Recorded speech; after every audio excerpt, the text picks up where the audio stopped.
What's up, Internet? You're tuning in episode 58 of Nintendo Noise, Flipscreen Games' weekly Nintendo podcast. I'm your host, Pete and Bessie, joined, as always, by my very good friends and co-hosts, Mr. Stephen Radford. Hello, hello. And Mr. Chuy Plays. Goodbye. So, I want to ask you two this. We just did this show, like, on our normal schedule, and for some reason, I feel like it's been forever since we've done the show. Like, the Nintendo Direct feels so long ago because of how many things have happened since then in video game news. That feels like months ago. Did we record on a Tuesday for once, and then now too? Maybe it's because we're actually doing it weekly, like on like a back Tuesday. where we're supposed to record. Yeah, it's because Nintendo put a Direct out on a Tuesday for once, and they shifted from that day, and they managed to, like, you know, they'd obviously heard our issues. This is the one time they didn't fuck us. Yeah, I'm just like, Nintendo, please. I moved the show so I could react to the news, and now here you are. Every news is on a Wednesday now. Come on. And they moved the news so it could react to the show. Well, I got to say, I appreciate that the folks at Nintendo are listening. Thank you guys for tuning in. Thank you for moving the Direct for us. We really appreciate it.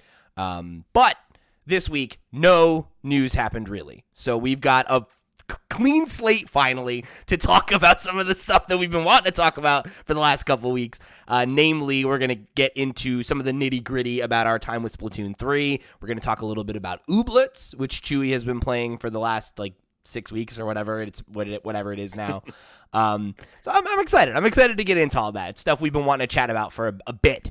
So before we get into all that, let me remind you that this week's episode of Nintendo Noise is brought to you by our Patreon producers for the month of September. They are, of course, Christian Oliveria, Christopher Valenz, Gabriel Hasselmeyer, a.k.a. Asobi, Mary Berry, Wakahula, and Zaid Ida. Thank you all so much for your support over on patreon.com/flipscreengames. Y'all are the realest of the real, and we truly appreciate your support of this and our sister shows here at Flipscreen Games and keeping those mics rolling. If you want to go and support just like they did, head over to the Patreon, patreon.com/flipscreengames, where you can get early access to this show, exclusive access to our Patreon podcast, One More Thing, and a bunch of other cool perks and goodies. However you choose to show your support, we greatly appreciate you tuning in for this week's show. If you want to find ways that you can get involved without spending a pretty penny, head over to flipscreen.games. That's our website where you will find links to our Discord, our email address, and a bunch of other places that you can get content from us for absolutely free, or how you can get involved in the community. However you choose to do so, just go do it. Just go do a thing. Do any of them. Any of those call to actions, I'll be very happy. So just do me a solid on that one, okay? So let's jump into it. Splatoon 3. The game has now been out for about 2 weeks. I guess that's about right. And even that seems weird. Like, I feel like I've been playing Splatoon 3 for forever, but here we are. Time's meaningless now in the post-COVID world. Or post-lockdown world, I should say. Splatoon 3 has been really scratching an itch for me. I've been having a lot of fun with it. It's been like my kind of go-to multiplayer thing lately, in the way that Multiversus has been the last couple months, which has been it's been good and bad. I definitely am like, man, this is taking a lot of my time, but also like, hey, it's taking a lot of my time and I'm having a good time with it. So I, as the novice, am very interested to hear how you two are getting on with it now that we're a little bit deeper in, and I feel like that shiny new game syndrome has kind of Well, I'm interested to hear from your perspective, actually. Like, what was it that hooked you this time that didn't hook you last time? Because you never really gelled as much with number 2, and I'm actually having the inverse issue where I feel like I burnt out a little bit too much on Splatoon 2, and this one doesn't feel fresh enough for me to be really into it as much as I was Splatoon 2. Like, I'm not playing. I'm still enjoying it. I'm still playing it pretty much every day, but I'm not spending every waking hour in it like I was with Splatoon 2, because it doesn't feel new anymore. That's funny. I'm surprised by that. And I would imagine that part of that is probably because I didn't spend as much time with the first one, right? Like, I spent a fraction of the amount of time that you two did.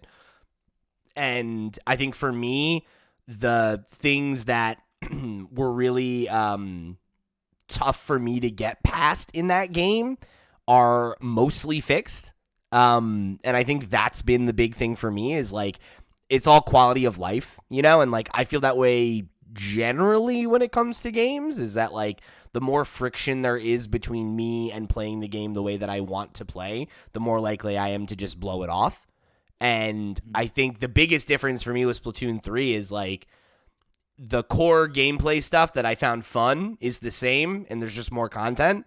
And all of the like super, super obtuse bullshit that you had to deal with to just like play the game like any other online game is largely gone, right? Like we streamed Splatoon last week, and the ease of being able to be like, okay, we're live, and I can just jump in a room with a code and be playing with you and the viewers and whatever, right? Like, that's been the biggest difference for me, is that like it's way easier and way more rewarding for me to play Splatoon 3 the way I wanted to play Splatoon 2. And I think part of that is the benefit of like doing it with content and having the community around us that is playing and all that kind of stuff. And, you know, like I've been able to jump on and play. I played a couple games with, you know, Zayd over the weekend, you know, like I played a couple games with, you know, other folks in the community just like jumping in and out and things like that. That ease of being like, oh, I'm online. Who's online? Oh, cool. Let me jump in a game with them. They're already in progress, right? Like those are the things that make a difference for me. Whereas with 2, it was like, okay, like, let's party up. Let's try to get in the same lobby. Now we're playing against each other. There's this, there's that. And it's like, even things like Salmon Run, right? Where it's like, oh, like, I want to play that. Cool. I can just go do it, right? Like, I don't have to wait for it to be available, you know? Cycle, yeah. I do like that. I kind of feel like it's still lacking content for me. I don't know how you feel, Chewy, but I feel like some of my favorite maps from Splatoon 2 haven't made the jump over to Splatoon 3 yet. And I'd really like to see them come over. I'm sure they will at some point. But I feel like there's some that they binned off, and whether we'll see them again or not, I don't know. Um, but that's you know, that's their update cycle. They've already explained that they're going to be slowly releasing new maps and new content and new catalogs and stuff like that. Hmm. Yeah, I would say that I have already been kind of daydreaming for new stuff. Because, right, I mean, this is how Splatoon games start. They're a little bit more bare. This one's definitely got a lot more than Splatoon 2 had when it launched. Yeah. So it's keeping me busy. I've been buying up as much of the clothing that I could get from all the shops and stuff, and then probably once I finish up with that, because I tend to focus on like the gear and things a little bit earlier.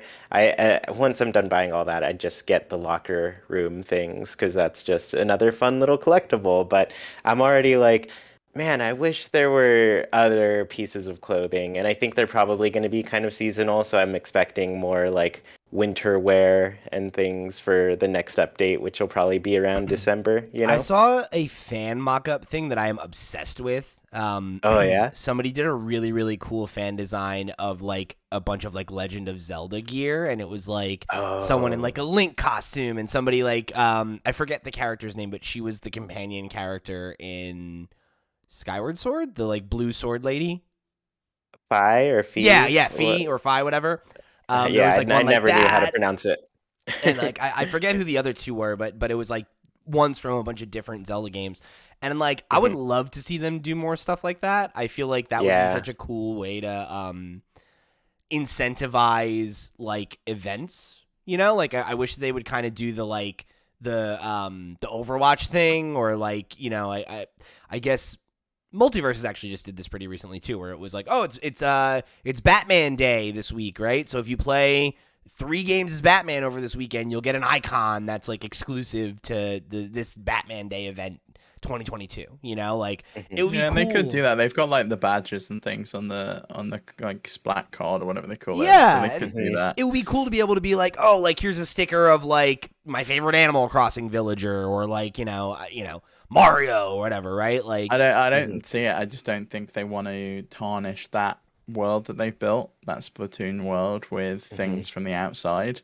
Like they've got very cohesive brands and style and aesthetic, I think that's lame, and I though. don't think they want to put it in. Because it's like Well, Animal Crossing. Animal Crossing does it fine, and like it doesn't. Yeah, but they also cut that back too. I think a lot of their games now are kind of to just have their own identity and kind of keep it at that. So like the only things that we got crossed over with Animal Crossing were the Mario things that came kind of Right. late into the game, and then Sanrio stuff. Just because they already had the amiibo cards for that, I'm sure it was a good deal for them to put those out in stores again. So I just feel like that's a mistake because, like, when you yeah, think about like the one of the main requests from the Animal Crossing folks are like, oh, like what about like all the amiibo villagers from like the New Leaf expansion? Like, like what's up with that? Like, people like that kind of stuff, and like I feel like you think back to the original Animal Crossing, so much of that was baked in, right? Like there was like the Master Sword you could get in your house. There was like hmm all these like collect all you the could get NES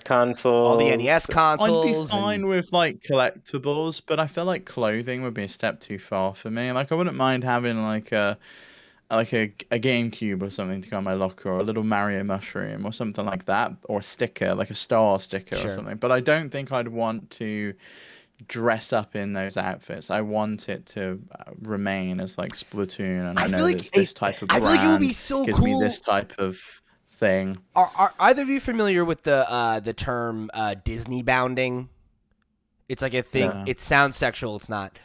It's a thing that like folks who are like big Disney parks people will do, right? Where it's like it's kind of like soft cosplay, right? Where it's like you're not in a costume necessarily, but you're like, oh, like I have an outfit that's like Oh, okay, inspired yeah, I've seen by that. somebody else's clothing or whatever. Like I feel like something like that you could do, right? Where it's like, oh, Yeah. it's not a full Link costume, but maybe it's like you could wear Link's hat, right, or something like that, or like you could get. I don't There's know. like witch hats and things in there, so they could do that. I don't know. Maybe we'll see it. I don't think Yeah. it will happen. I wouldn't hold your breath for it. No, I no. felt like Smash would have been the perfect opportunity for them to do this as well, or even with Mario Kart, they could have brought out specific. I mean, they did that with Mario Kart. Not with the hmm DLC, but right, the original batch of DLC was all like, "Hey, there's an Animal Crossing level. Yeah. You can play as Link, and there's a Hyrule level. There's the villagers got added. There's the Excite Bike level and things like that. Like, I don't know. Like, I think when it comes to I don't want it to be like too like I don't want Splatoon to become another multiverse like Fortnite. I really don't, and I feel like but I think there's a way for you to bringing do that that stuff open without doing yeah, that. but I always feel like bringing that stuff open opens up the floodgates to more and more and more and more just creeping in, and it can become really distasteful very quickly. You do have to be very careful with it. I think Yeah, but there. go ahead, Chuy. So yesterday I finished up the story mode for Splatoon 3. I 100%ed it, completed it, and everything. The lore in that you can read is just like incredible. Truly, truly cool things. And I think with a little bit of a tie-in with that, they might be able to pull off like, just some little outfits and things from that reference I guess humanity, because Splatoon is all like post-apocalyptic. This is like 1,000 years after Mhm. some apocalypse, and the Inklings and Octolings and all of the beings are just like new species that have emerged after or post-humanity. And so I don't know. I feel like there's an opportunity to find some remnants of those things in little They're quite ways. cool. Yeah, like Not have a lot, artifacts or but something that you pick up. I, I yeah. I feel like the locker is the place to try it to kind of tread that Yeah, water a little bit. I think I'd be okay with that, but I don't know. It feels like such a missed opportunity where like a huge Those part lockers of are such a missed opportunity in general. Like sure. I'm Yeah. buying all this shit and I never go check out anyone else's locker. I just don't And care. that's my point, right? It's like that's like cute or whatever, but like so what, right? Like I would much rather have I think such a big part of what makes Splatoon cool, right, is the whole like uh you getting to make a persona, right? And being like, this is my Squid Kid, and like, this is their style, and this is how they dress, and like, being able to like have opportunities for self expression, right? Like, it's the same thing that that like I think is one of the defining characteristics of Animal Crossing, right? And like, I think hmm it is a little bit of a bummer that some of that like they have added this locker thing to give you more of that, but like who's engaging with that really, right? Like I don't know. I think it would be cool to have more opportunities, and it doesn't have to necessarily be like crossovers with other like Nintendo stuff, but like I think that's the easiest solution for things like that to create, I referenced it before and we got kind of sidetracked, but like the Overwatch thing of like, it's Halloween, right? Like here's the new set of Overwatch skins. And that was like a thing every Halloween, right? Like even if you were a think we're lapsed going to player. get that. Which I might do still think we happen, will get yeah. that. Yeah, Because they're talking about this catalog system Right. and how it's going to be seasonal and stuff. Whether they restrict that just to the items that go in the locker or not is yet to be seen. But considering there is like witch outfits and things like that already in the game, I could see them adding more in. I don't know that they'll be different every single year and they'll be exclusive just within that time period. Sure. But I could see them bubbling stuff up to the shop that we maybe wouldn't see other times of the year. I think that would be fun. I think that would be a good way to incentivize people to keep coming back. And like, it's like, I think kind of a natural extension of like the Splatfest thing of like, like that, because that was a thing, right? It's like, oh, you pick a side and you get some gear and then it disappears, right? And it's like, oh, that's a bummer. Like I want a thing that's like, oh, like I was there and I did it, right? And like that was the only time you could do it. Like that's the kind of thing that I think encourages folks to keep a multiplayer game in rotation, aside from the fact that it's fun, right? Is like you need that kind of carrot stick thing, right? Of like, you're working on a season pass or you're trying to unlock an exclusive skin or you're trying to like whatever, right? Like this was a super predatory thing, but again, I think back to Overwatch and it would be like I would be playing all the time because it's like, man, I can't buy these skins. I have to roll them, so I got to play and earn more things. And,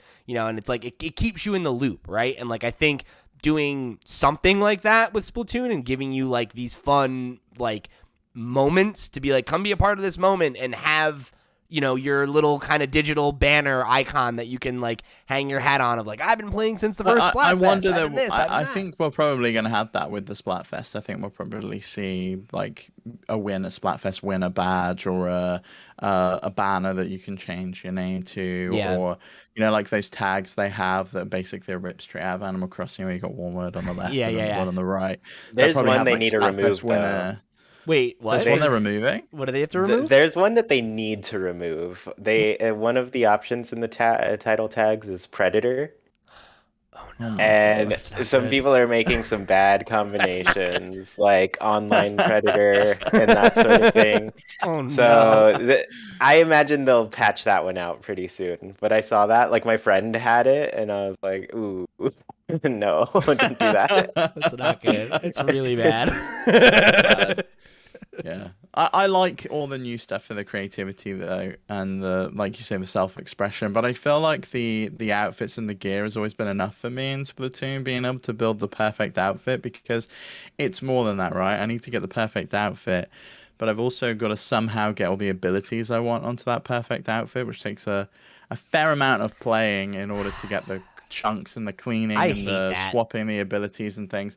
And that's where I think you coming back to play comes into it, because if you want to get your perfect look and play how you want to play, and you want different outfits for different play styles, like you might want, say, quick swim on one place, like one mode, but you might want invisible swim on another mode, and you're gonna need to work in order to get those chunks. I've not scrubbed anything yet. And I really appreciate in Splatoon 3 that I can continue to get chunks, even when my clothes are full, which you couldn't in Splatoon 2. You had to go clean them or swap to something which had empty slots. You can continue to get ability chunks, which has been really nice. I gotta say, I hate that mechanic. Like, I do not like when cosmetic things have skills attached to them. It's super annoying. But you can change them in Splatoon 3. I know, but it's like a ton of work, and I don't want to do that shit. I want to just play the fucking game, right? Like this is EV training in Pokemon. I know, and that shit is annoying. Like, it's definitely annoying. It's a big time waster, but it's also greatly improved from Splatoon 2. and I don't want to discount the fact that it has improved, but like, damn, like. It's just the fact that you can change the main ability at all is fucking huge. It's like, huge. You couldn't do that in Splatoon. But like, how cool would it be if you just didn't have to do that at all and you could just pick what abilities you wanted? No, because I don't like that, because the brands of clothing are related to specific abilities, and I like that. I think it's cool. But I know it's restrictive, but I like that there's lore involved. It's a taste thing, you know, because like it speaks to the types of multiplayer games that I like and gravitate toward, right? Like why I never got into MMOs or whatever, right? But I really liked MOBAs is like because it's not about that time investment, because that is the easiest way to turn me off from a game, to be like, oh, you really want to like have a good kit, like you need to play like 40 hours and get the right stuff, and it's like I don't want to do that. Whereas shit. I am into that kind of thing. Like I like the Diablo loop, which is very much this. It's like I want my skills and abilities are all linked to what I'm wearing and what I'm using. I hate that. And the same with Destiny. I got really into Destiny. It's a very similar thing, and people really get into the fashion of Destiny in the same way that they do with Splatoon. It's time for us to play some Monster Hunter, which I've never played. Oh my god, that was another thing that immediately turned. It's like, oh, you want this good piece of gear? Better run the same mission 12 times and hope that you get this weird, rare, random drop. Like, I hate loot. And I just play the game and enjoy it. Yeah. With clothes that you like the look of, and eventually you'll have enough gold in order to swap out. That's exactly how I'm playing. Is right now I'm like, I'm not good enough for it to matter, so I'm gonna just play and try to get better, and eventually when I have a ton of this shit, I'll scrub it and put good stuff on it, and I'll be done, right? Like, hopefully. Yeah. Mm-hmm. I don't even have an outfit that I'm totally aligned with yet. Oh, see, no, I've just got the app on in my app today. The shirt I really wanted, which I bought, but had like a main ability I didn't want, now has the invisible swim ability, and I really want something with an invisible swim at the moment. So I've just ordered that, so I'm going to pick that up. Does invisible swim, you just can't be seen while you're swimming? No, yeah, you can be seen. Ooh, I need that. Well, you can. It's just a lot harder. You'll leave trails, but you won't be able to see, you know how you make those big splashes when you're swimming usually? You won't be doing that anymore. You can still be seen if you know what you're looking for. And it will also slow your swimming down significantly, so you'll want to have a swim speed up on another item. Yeah, I personally like the improvements to how the clothes work, because I play a lot, regardless of just by myself. But the fact that the chunks keep building the entire time is a huge improvement. So eventually you're gonna get things. My complaint is like, I think a lot of these first like gear sets and weapons and things, they're all a little bit bland, kind of boring to me. There's some cool pieces in that, but I'm like, I want some updated fashion, some updated style, because it feels like a lot of the basic things, a lot of just straight t-shirts and stuff like that, which is fine. They're okay, but I don't know. I just like the funky stuff that starts to pop up in the game, all the weird costumes and things, and I feel like those are few and far between right now. So I'm ready for that type of new things, just to really change the look of my character.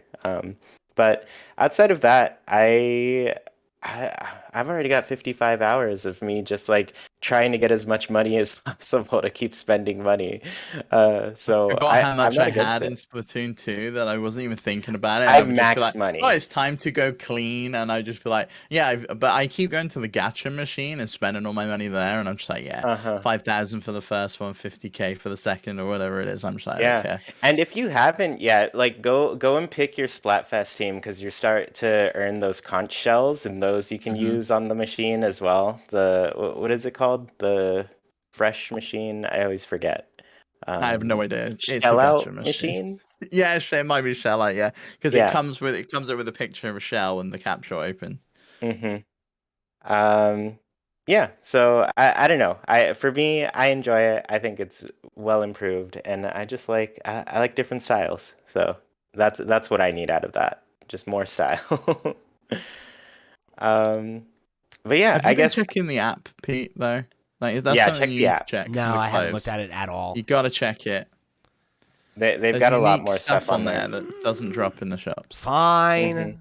Make me fucking look at this stupid app again. Come on, Splatoon. Yeah. I did want to talk about the anarchy mode. So after playing a couple weeks, we've made some discoveries, my friends and I.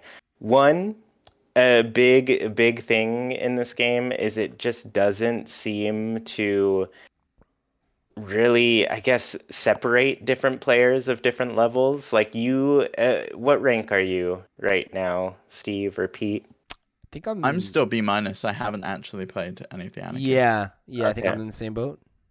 So in this game, if you're like A in the A range or something, you're still gonna get matched up with people in like S plus, which is like well above A at this point.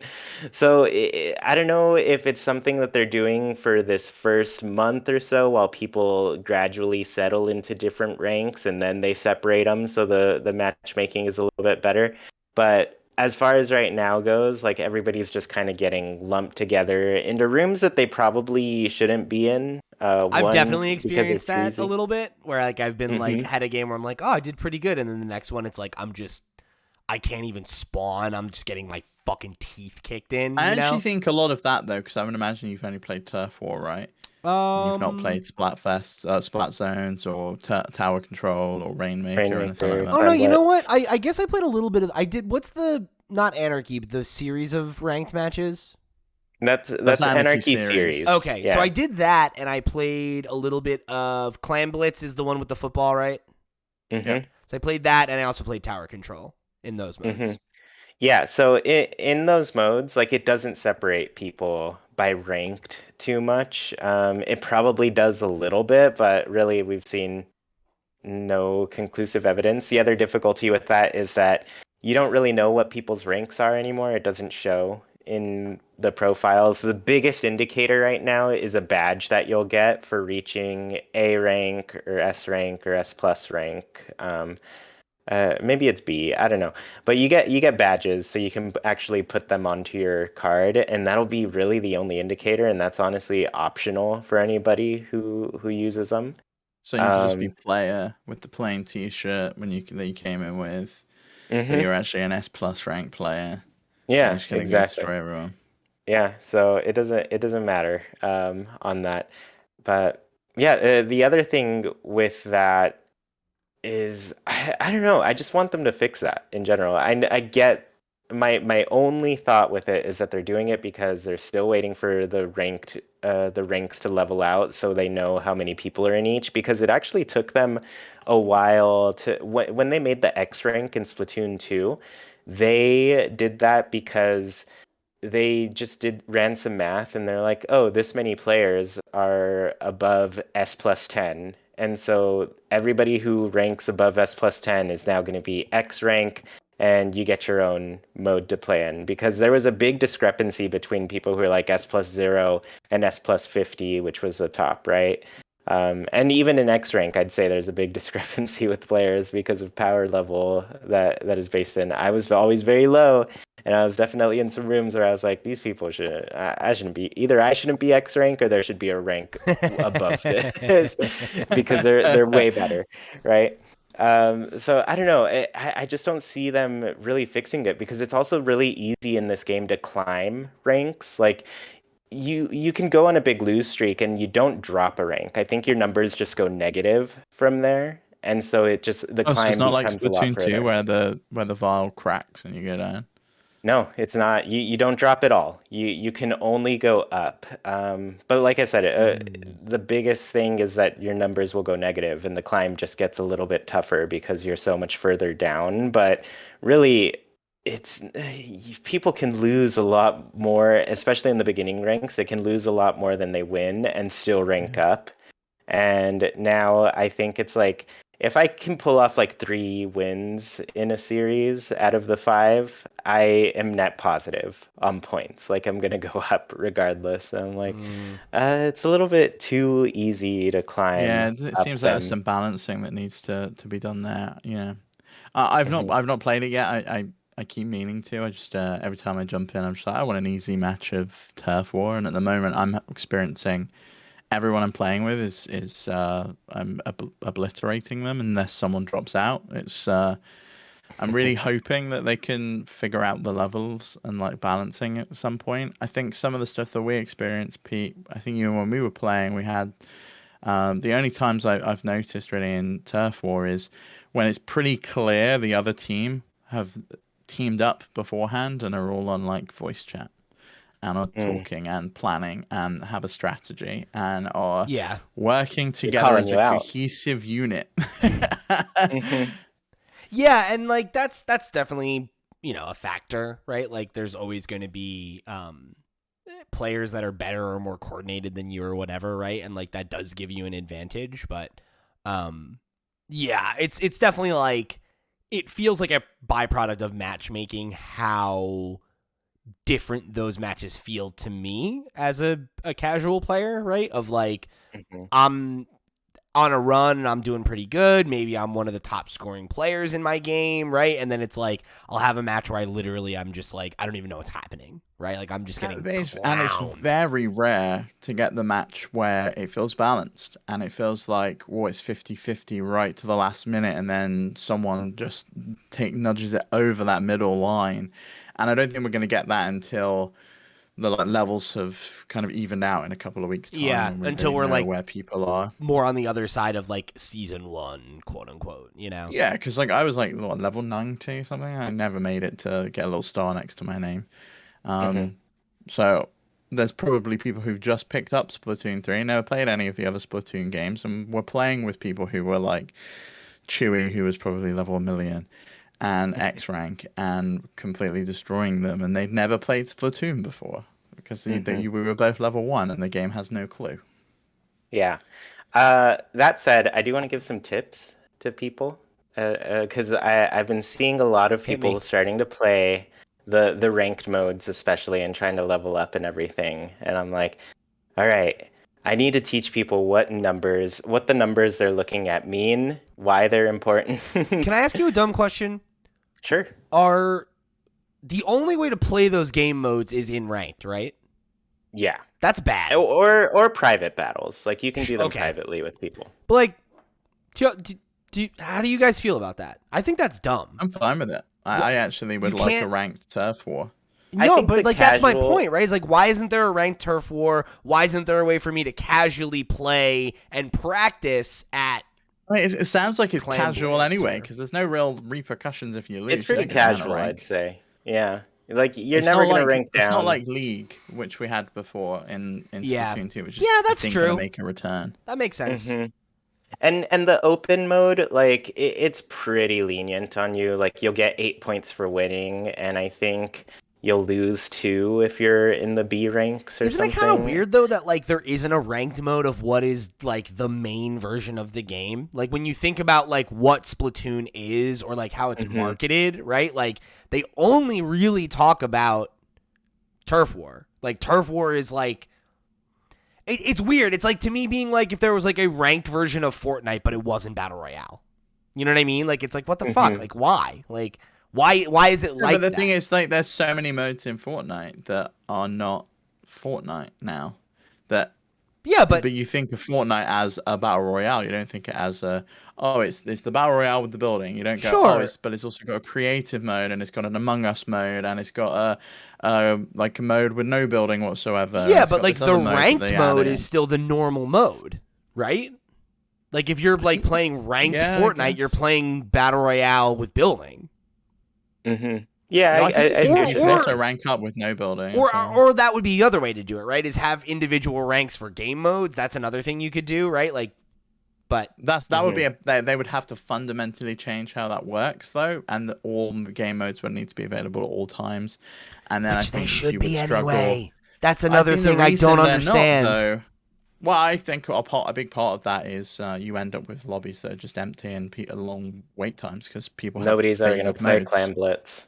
Yeah, some people want to play clan bits, but I'm not going to choose to play that because it's not as fun as tower control. Yeah, but Hmm. I don't know. To me, that speaks to the fact that the game modes are not good enough. Then, right? Like if people don't like I Clan think the Blitz to game the point modes are where the just fine. lobbies are always It's Clan empty. Blitz is the best one. Clan Blitz is one of the best ones, See, and but that's it the just thing. takes a lot of communication to actually play it with people. Yeah. So, I don't know. I just yeah. I don't know. And like maybe you're right. Maybe it's that simple that there just aren't enough players. But like I don't know. Like I feel like that's a more fundamental problem, right? Like then like that goes back to the conversation we've had of like why isn't Splatoon free to play, right? Like or why isn't it this or why isn't it I don't that? think it was there's not enough players. I think it's that most players have favored game modes, and you will end up with longer wait times on some than on others, and longer matchmaking periods, especially if you're matchmaking with players who are similar rank and similar level to you. Yeah, but And to just have two modes on rotation, you've got way less components. It's like you're either playing this or you're playing this, and you're forcing people to engage with game modes that are less popular, though. yeah, I mean, you don't have to play that mode. There's also Turf War, there's also Salmon Run open, or you could just not play the game. It like tells you on the app what's available at that point. Sure, but like, why would you? I don't know. Like, I get what you're saying, but I'm trying to think from like a design perspective. Like, what is the incentive for that, right? Like, when I think about other multiplayer games that I like to play, there's no other multiplayer game I've ever played that's like, oh, you want to play Halo's like it. The new Halo Infinite was like it. It had playlists, and you had to play that specific playlist. You couldn't go in, and you can. Yeah, but that was for like a month. Like now you it's can. Still like that. No. You can't go in and pick specific modes. Like there's a playlist. It's like you're playing one of these modes, and it's like random. Because I always kept getting bundled in those stupid big map modes, and I hated them. Yeah, but I'm pretty sure you can pick now. Like I'm pretty sure you can either do big team stuff or like you can like, and maybe there's still some level of like, oh, it's this time. Oh, it's this time or whatever. But like they've given you the ability to narrow that more and more and more. So I don't know. It just feels weird to me. Like I can't imagine why you wouldn't just want to give people the opportunity to play what they feel like playing. And it's like if everybody likes Turf War and Turf War is clearly the most popular mode, cool, then focus on that. Like, you know, or like look at the actual play time that people are like, do people not really like Clam Blitz? Why? Right? Why do more people not want to play it? Can we adjust it and make it more fun and not just make it a thing that's like, oh, well, that's the mode you can play right now in ranked, so that's But now they have two different ones in rotation too. So like you can choose the And there's other. how many different ones? There's there's four. There's Okay. 4 total. So at any given time, half of them are available for like a 2-hour period. Yeah. So in that case, I don't think like it's a little too bit bad, improved. to be honest. And I do think they're going to improve that a little bit further when they eventually add League and give It'll people probably be the other two like modes on League at that point, yeah. Yeah, That would probably be good. another rotation. Then at least you have the like that. ability to always do them somehow. But yeah, I don't know. It's one of those things where like some of the stuff about Splatoon, I'm like, it's definitely like a bit convoluted. Sure. And quirky. More I think complicated. quirky is the right way to describe it, because even when you go to like the weapon shop, they improve so much about it, but I've still got to listen to Sheldon explain every single gun to me why when the I go fuck in is there for a the button first to time. make him talk so fast that you can't read what he's saying, but not a button to Yeah, skip but there's what no the like fuck skip. is happening? I don't know. I really don't know. And it's just things like that, right? Where it's like, it is very obtuse in the way that Nintendo stuff can be obtuse. And as a more casual player who's like wanting to be more serious, I have such a hard time with some of this stuff. Because like, I'll be like I threw that out and I'm like, yeah, that feels like a totally like legit criticism, right? And it's like, you're both like, it doesn't bother us that much. And it's like, you're actual established Splatoon players, and you're A, used to it, and B, it used to be worse, and now it's better, right? So it's like, yeah, maybe. Why are we gonna look at gift horse in the mouth? Like, I don't mind. I don't mind not being able to pick the specific mode that I want to play. Like, I've got. Like, have you been 50% conditioned to of that, choice. or is that actually good? You know, like, and I'm not I like arguing all of one the way or modes. the other. Like, I like all four. I like all 4 of the modes, and I feel like I would favor one specific one if I always had the choice, and it forces me to play all of them and get better at all of them, and they're all different on every single map. Yeah, fair enough. And I don't mind that. I don't see the point of a ranked Turf War mode because there's like so little, you know. You're not really doing much in the game. You just it's Splat Zones. Like Splat Zones is already that, but it's like you got that targeted. It's like more King of the Hill ish. Mm-hmm. Yeah. And I think that one takes in a lot of like the base lessons that you'll learn from Turf War, and so I don't know. So I will say, okay, I want to talk numbers right now. Everybody, if you're listening to follow along, open up your Splatnet 3 app, go to battles, you'll see it at the bottom, and then just go into one of your battles. You're going to see some numbers there next to your name. The first number, usually in the hundreds, is the amount of ink you've laid down during a match. What do you mean in the hundreds? You mean the one in the what's 1,681? That one? Yeah, that one could be Yeah. thousands too, Yeah. hundreds to thousands or so. Big number. It's usually how much ink you've laid down. The next number is how many kills you got, or how many times you splatted the enemy team, rather. The number in parentheses is assists towards splats. So those are players that you damaged but did not get the final shot on. Your teammate did. The next number after that is how many times you died, how many times you got splatted. And then the number after that is your specials, right?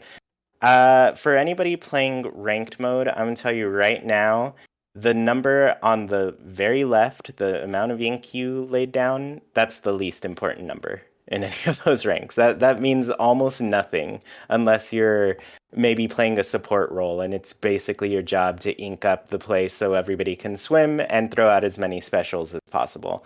That's when you want that number to be high. The next two numbers are the most important ones, kills and deaths. The only way you can push objective is if your opponents are out of the way. They are most out of the way when they are dead. So splat them. You want them completely gone. You can push objective, right? That's the goal. That's why they finally made that wipeout appear on screen, because that tells you very clearly get to their side, do whatever the I objective love it when is. that appears. So satisfying. It's so Really satisfying. The next number is your deaths. Keep that as low as possible. You do not want to die. If you're dead 11 times during a match, that is 88 seconds minimum, not counting the time it takes you to get back to the objective and actually helping out. But 88 seconds in a 5-minute match, that's like 25% of the game you are not doing anything. What I just learned from Chuy was that is the best way to be out of the game, is to die. So yeah, you don't want to die. Yeah. That's a real pro tip. No dying. Just gotta get good and not die. Get good. Just play better is really the way to, that's how you do it. Well, I just want to combine those things. I will say, none of these numbers actually tell you how well you did at pushing the objective. What they do tell you is how well you did to create situations to push the objective. So that's what you're looking at in the numbers. Like if you are playing a different role, for example, like I play a lot of aggressive roles that are supposed to be frontline, making kills, that sort of thing. I know I'm doing my job when my kill count is pretty high and my deaths are pretty low. Then I know I'm getting a lot of the people out of the way. That way my team can push objective. If I'm playing a support role, I know I'm doing my job if I've laid down a lot of ink and used a lot of specials. Then I know I'm providing support for my team. I'm pushing the objective during the times that it needs to be pushed. The more defensive roles, you want your deaths to be as low as possible, because usually you're an anchor for your team. You're the one that your team's relying on to really get back the action as quickly as possible. So these are like your snipers, all of your long range weapons and that sort of thing. If you are able, I don't know, there's a lot of, all the stats go into those roles, honestly. Ink a lot, kill a lot, defend a lot, stay alive. I don't know. So if you're looking at these numbers and you're like, why am I losing? This number is really high. You gotta take it all into account. It's all going toward whatever the objective is. You're dying too much, Honestly, that's the single worst thing you can do. Die. One thing Pete learned when we streamed it was that if you jump in the water, you spawn a lot quicker than if someone kills you. Okay. Yeah. Right. You do spawn quicker if you self-destruct, I'll say. Yeah, because he was like, "Oh, you wouldn't even let me get the kill." I had boxed someone into a corner and they just jumped in the water. I was like, "You son of a bitch!" Yeah. But yeah, that's your pro tips for now. If you're looking at those numbers and are confused at what they mean, I think with even with Turf War, those numbers are, you should interpret them in a deeper way, where it's like, if a lot of players, if your team goes out in like the last 30 seconds of the game, chances are you're not going to come back from that. Like the other team is going to just paint up everything, you won't have time to take control and take over. So like if they got you out of the way, you're done for. Whereas like if you get them in that same position, especially in those last 30 seconds, those are the most important in turf wars, then you've got all the time in the world to just paint up their zone, keep as much of the place covered in your ink as possible. So that's all I have to say. I've seen some people say that kills and deaths don't matter in this game, and They don't they really in do. Turf War, I don't think. Not No, as they much. do. They do If though. you're all dead in turf war at the last Oh 30 yeah, then yeah, seconds, you're you're fucked. gonna Yeah, lose. Yeah. yeah, that's true. So they matter. I still have not mastered the like jump back. What's that skill called? Oh, With the the like super jump. two, yeah, with like the two iframes, like where you can like jump back on yourself, and it'll Oh, give you the that like. squid roll. Yeah, I've Yeah, still I not figured still have that not out. mastered that. Still not mastered it. I It takes tried doing that practice. against the reef slider. Just it's impossible. Yeah, Mm. not gonna Yeah, happen. reef slider. Once that thing gets going, you're gonna. If you You gotta get fall out of the right way. in front of it, you're probably gonna get hit. Yeah, I love the reef slider. It's so good. Mhm. So, anyways, everybody, that's my rant on Splatoon because I've been seeing a lot of people spouting out stuff, and I'm just like, no, let's correct this. Let's. Let me tell you, it's important. I've decided we're gonna Chewy. I want you to right now make a pose, or you can send the picture later. But this is gonna be the name of this episode. It's gonna be how to get good at Splatoon, and it's just Chewy like pointing at a chalkboard. You know, like Yeah, send me a clean picture after. Wait, make that face again. All right, I print screened it. There we go. hopefully, There you go. hopefully I got what we need. Yeah, so I'm sure we're gonna talk a lot more about Splatoon in the weeks and months to come. Like how Steve doesn't like it.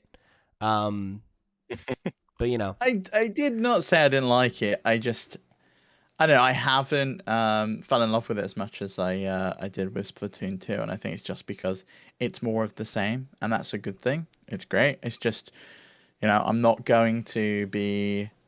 It's not fresh. It's not new to me anymore. yeah. I'm playing it in the same level of rotation I was with Splatoon 2. So let me ask you this, I guess, before we move on from Splatoon. Do you think that's a problem? Like, do you think that like is Splatoon as an IP gonna get burnt out because it is not iterating and changing enough between entries? Because you think about it, right? Like these two games were 6 years apart, and they're Yeah. basically identical. It's basically the same game with quality of life changes. Like, is Yeah, that I do think it is an issue. I really do because and granted they've now got another 2+ years of content updates to come, and they may correct a bunch of these things, and it may continue to get better, and it may be drawn in more and more. Along with the Splatfest, they're always a great way to get everyone engaged. But I don't know. I don't know that they'll see the level of engagement in this that they did with Splatoon 2, right at the beginning or all the way through in its lifespan. But having said that, the sales in Japan were bananas. Hmm. So it might not matter at all. It might just be that Splatoon's here to stay. Splatoon's really, a huge thing. I just think there was a missed opportunity here to do more. I would have liked to have seen some new modes added to like ranked, but we could see that go further down the line because we got Clan Blitz added in Splatoon 2 in an update that wasn't there at launch. So Hmm. there is room for improvement. Obviously, there's big improvements that we've spoken about with the quality of life changes and things like that. But I think they could have done and probably should have done more. I think I think we're going to see the game built out a lot more with the updates for sure. I think they've got the plan in place. I'm sure we'll see a lot. And I think the multiplayer just always worked with Splatoon. I mean, there's the annoyances of like when things are available and that sort of thing. I think it's improved once again with this game as far as like how many modes are available at any given time for you to play. I think that'll improve as they add things like League and X Rank, which will be separate as well. So we'll have more of an option when we play.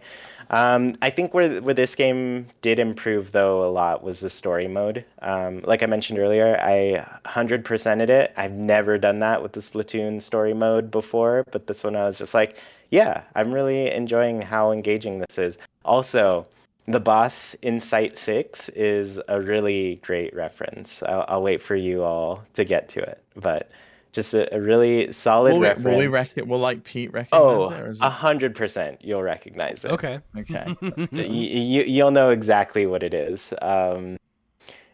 But yeah, I think that improved quite a bit. I think a lot of the little changes that they made are great. I think this is already a pretty solid game, but I'm excited to see it get more solid. So as far as iterating goes, I don't know. I think it's already really fun. I already put 1,000+ hours into the series. I think I'm at like 2,000 over 2,000 hours playing Splatoon 1 and 2 and 3. I'm already at 55 on this one, so I think the people who really enjoy it will keep playing it and enjoying it, and those who are like, hopping in here and there for a little while, they'll have a good time with it, enjoy what's there, and at least the story mode is really solid on this Yeah, one. story So mode is fantastic. before I would have told people like if you have no interest in playing like multiplayer PvP types of things, like skip it. But now I'm like, oh man, the story mode and some of the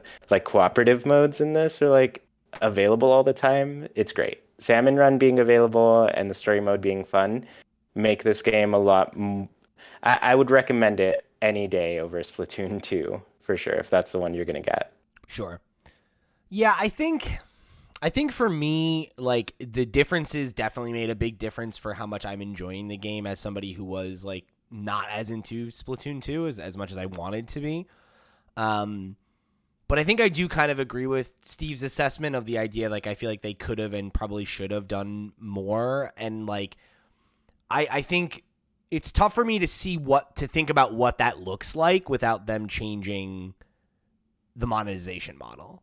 Like, I would really love to see the next Splatoon, like whatever that, Splatoon 4, right? Like, make a shift and be a platform, right? And not be the next numbered boxed copy, because I think I just think that doesn't really work for multiplayer games anymore. I don't think it's a satisfying way to engage with like a series that in that way, right? Like, and yeah, I think as long as they continue to sell 3.5 million copies in one country in 2 days, it's not going to change. I mean, maybe, but like, I don't know. I feel like that feels like an antiquated way to think about multiplayer games, right? Like, is that like? I think that's how Nintendo think about it. No, I think you're right. Sales. You're definitely right, or they wouldn't be doing it that way. But I think that's limiting Splatoon's ability to be more than it is, because I think you look at I don't know, like Fall Guys or something like that, right? And like what that going free to play meant for its user base, and like that was only a $20 game, right? This is a $60 full priced game, and like, I think depending on like how much you get into it, like it's arguable that you'll get that much value out of it. Whereas like, I think if it was a free to play thing and you could jump in and there was this like get it on the season pass or whatever, right? Like buy cosmetics and get into that kind of system, like, would somebody like Chuy, who's put in 2,000 hours, have spent more than $60 over the last 6 years? Probably. And like, you probably would have been happy to do so because you would have had more to do, right? And there would have been an incentive for them to continue making things for Splatoon rather than, okay, like we did Splatoon 2 and we're going to support it as long as we're going to support it. And then we're going to go work on Animal Crossing and then come back and do it late, and it's like, I think they can improve it even without having to get in the free to play model, and I don't know that they'll ever go down that route. And if they do, does it set a precedent that all of their multiplayer games should go down it? Should Smash become free to play? And how does that work in terms of rev share with all of the characters? I don't think it's as bad with fighting games. Like, you are starting to see, like with like Multiverses as like a great recent example of like how the free to play model can apply to that kind of game and like work better. But like, I don't know. I don't think Smash has the same problem, right? Like, I don't think Smash has the same like. With fighting games, I still think Smash could do more. Like, there could be more modes. There could be more things done to it. I guess, but it has a ton of modes. It has a story mode. It has, and I think multiplayer modes. Like, yeah, I mean, I think something like something like Splatoon really could benefit from like the challenge model that all of these games seem to have around their battle passes now, where it's just like I go in and I do my daily challenges, and those are like Splat play a round of 50 turf people, war, like yeah, like splat ink 10,000 points on the ground. So I play like 10 matches and I've done it, you know. Those kind of yeah, things I like think could really do it, and then I Hmm. get like badges, and it like encourages me to keep coming back and like doing these things, and then that unlocks like maybe different. You can even give things that are in the game already, like here's some food tickets, or here's some ability chunks, here's yeah. this, here's that. You know, Here's like another I think they could. Sheldon Yeah, like ticket a or golden whatever. ticket. Get a Yeah, new I feel weapon, like right? Like they could do that without having to go free to play, and I think a yeah, you're challenge like right. challenges or like a battle pass style thing would go a long way to encourage people to come back and keep coming back. Because I feel like if that was there, like that to-do list for me to check off, it would probably encourage me to go and play more of the different modes At rather least than a just little going, I'm bit, just going to hop right? on for some turf war. Yeah. Because like I know that was something I did a lot, and like now Splatoon's been taking a little of my attention, but that was something I was doing with multiverses, where it's like, oh, I want to pop in and at least win one game and get my first win of the day bonus, right? Like something like that, you know. It would be nice if there was more of those trappings, even if it wasn't a full free to play experience. But yeah, I don't want to be doing this again when Splatoon 4 comes out and be like, isn't this basically just Splatoon 3, but like they made updates that other games did 10 years ago? Like, okay, like is that still exciting for Splatoon 4? I don't know, and But is that going to be that? Like, I feel like that could be the case for any of their multiplayer games. Yeah. Like, do we need a Mario Kart 9 when we've got Mario Kart 8 Deluxe with all of these courses in? And do I have to buy it again for $60? Yeah, I think you do. Like, that's different, though, because that game came out like 10 years ago. You'd be like, yeah, fuck yeah. Like, I'm ready for something new, right? I've been Yeah, playing it's the our same... favorite retro game. Exactly. And it's, It's not retro. We established what a retro game was on the Flip Screen Games podcast. generation and a half, right? It's 1.5 generations ago. But I don't know. Like, I recognize that some of my, like, critiques or, like, points that I'm making here might just be motivated by, like, there's things about Splatoon that don't click for me, right? But, like, I feel like it really isn't that, because I like the core gameplay a lot. Like, the main just playing the game is really fun. And I just feel like they could do a better job of like replicating the loop that you find in other multiplayer games that people are like really, really addicted to, and like I feel like Splatoon has everything it needs to be a perfect version of that, right? And it just feels like it's like Nintendo stuff that's holding it back from like hitting a higher echelon of success, you know? I get Okay. that. All right. So before we jump, we're going to talk a little bit about Ooblets here, and I am very excited to hear what you're thinking about this game, Chuy. I know you've put a lot of time into it at this point. Real quick, if the folks don't know what Ooblets is, why don't you give them an elevator pitch? I always tell people it's like combining Animal Crossing, Harvest Moon, and Pokemon, basically.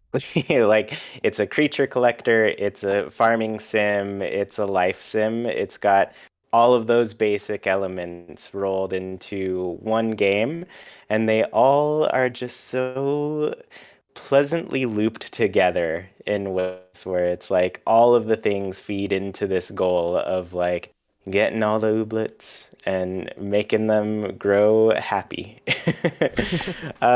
So I don't know. I've put a lot of hours into the game. I already beat the whole main story, but still want to keep going because I want to catch all the gleamies. Gleamy ooblets are there's 3 different tiers of ooblets. There's just like standard color ooblet, there's an uncommon, and then there's a gleamy. The gleamies are way better than shiny Pokemon because they follow you around and leave shining trails and sparkle the whole way. It's amazing.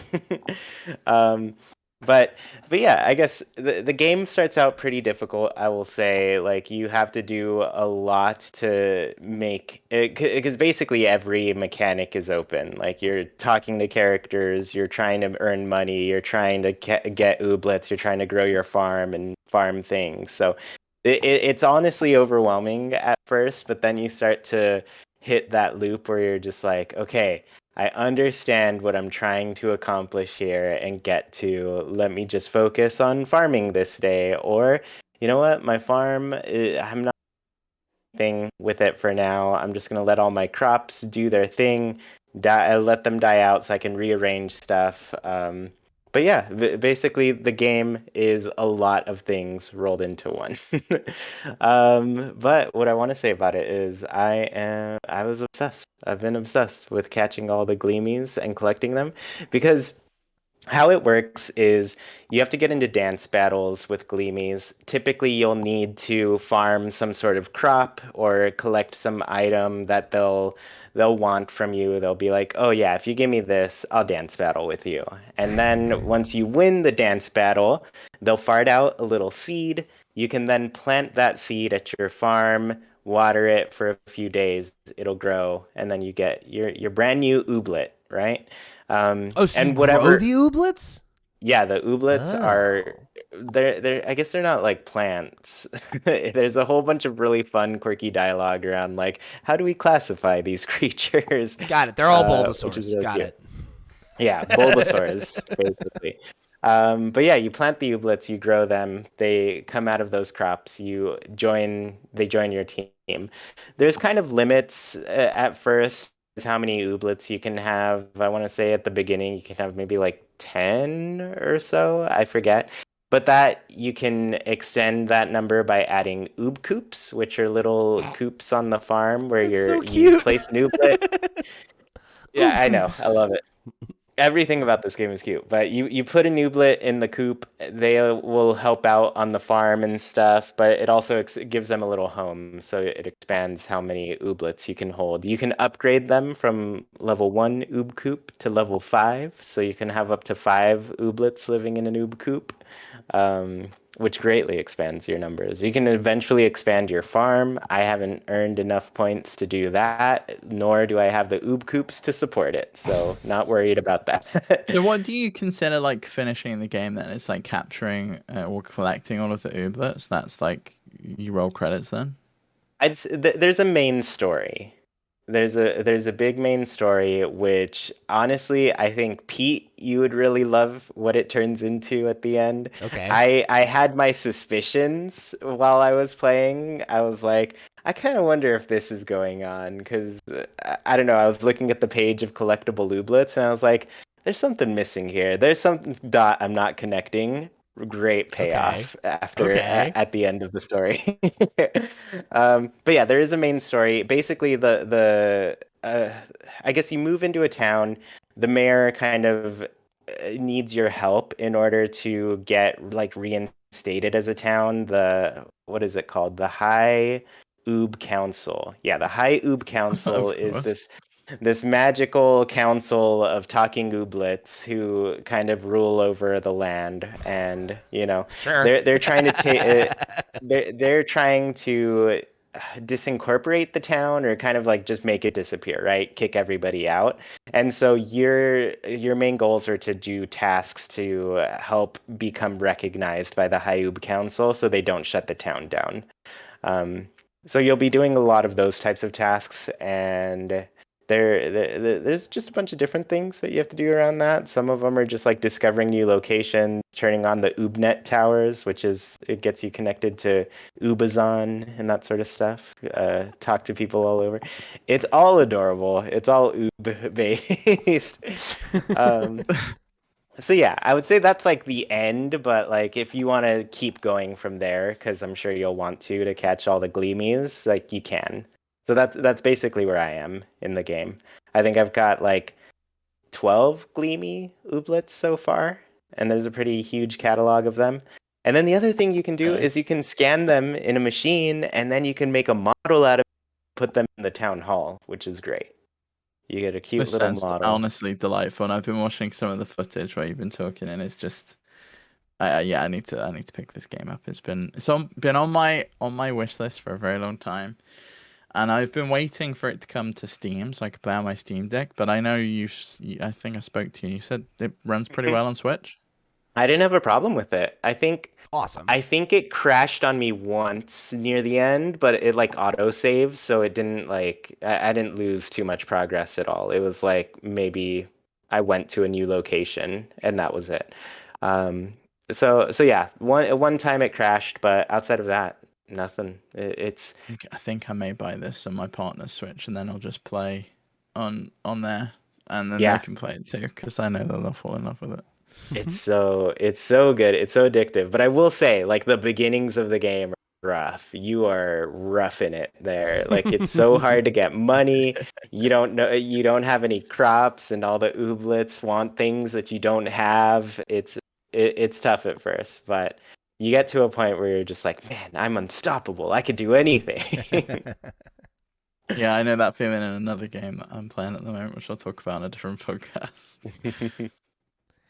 Very nice. Uh, But yeah, Ooblets, I can't say enough good things about it. It just combines a lot of the things I like, even a bunch of stuff. There's a bunch of shops. You can run your own shop, but I've avoided that because I heard there's like a bug that they're still trying to fix with it Okay. where you'll get stuck. So don't do that yet. I'm sure there will be some announcement when they've got that fixed up.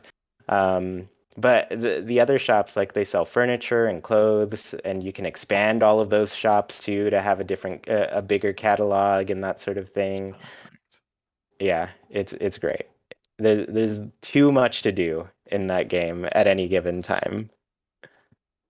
I love that. No, I love it. And then the art style's so charming. It reminds me so much of Untitled Goose Game, but more Mm-hmm. colorful. It's Yeah, wonderful. totally. Mm-hmm. So it's colorful. It's a joy. All the dialogue is hilarious. It's hard to like find those games where you're just like, I want to read every single word these characters say, but this is one of those games where Yeah. you're just like, I want to read every single word these characters have to say. It's so good. So you've talked a lot about how there's like all these different mechanics kind of going on and how that can be a little overwhelming at first. Like, do you find that they feed into each other in like good Oh and yeah. meaningful ways? Like you feel like all the systems play off one another well? Definitely. Like everything connects in ways that you're just like, oh, I got to do that to do that to do that to do that. Like it just keeps looping on itself I in like that. awesome ways. Like even talking to the characters, it's like, oh, suddenly I have to do all of these tasks to farm up some materials and things to upgrade this shop or fix this machine, and then this machine allows me to do more talking and upgrading and stuff. So it all like feeds into itself and keeps like progressively getting bigger and bigger. And then the whole ooblet thing is so it just goes around as well, where you're like, yes, you're farming things, you're selling it to make money, you're cooking in order, you're cooking you farm to make money. Sometimes you're cooking the stuff to get the material, whatever that ooblet's asking for. So then you'll dance with that ooblet, get the seed, farm it back again, and then all of those ooblets that you hatch, they keep helping out with your farm, and so it just like builds on itself and makes it so satisfying. And then gleamy ooblets are especially powerful because then they get obsidian, which is necessary for You gotta building be the kidding oob me. coops. Obsidian? Yes, obsidian is a huge thing that you need to collect a lot of. So they'll like naturally collect obsidian around your farm as they're working it and things like that. So you're like, oh, I need more gleamies. That way I can upgrade these oob coops and then I can have more ooblets. And so there's really a lot. And then as you dance battle, like the ooblets actually level up and you get new cards and stuff that you can use in the dance battles. There's not really a deck building aspect to the dance battles, but different ooblets do have like specialized cards that only they can use and do the dances to. So you'll get like really cool powers and stuff during the battles. And some of the battles got kind of tough for me. Like one I had to do a few times where I was like, I just can't find the right ooblet on this 1v1 that why does this one keep kicking my butt? And then eventually I got lucky and I was like, this ooblet can do it if I get the right draw.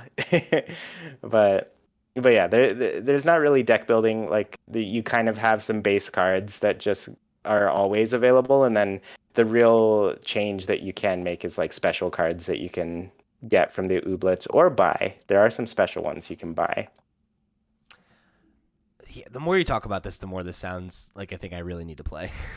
You need to. Yeah. It's so Yeah. good. Yeah. And then I really like the there's I forget what they call it. It's just like a dance shed, like barn thing. I think the dance barn.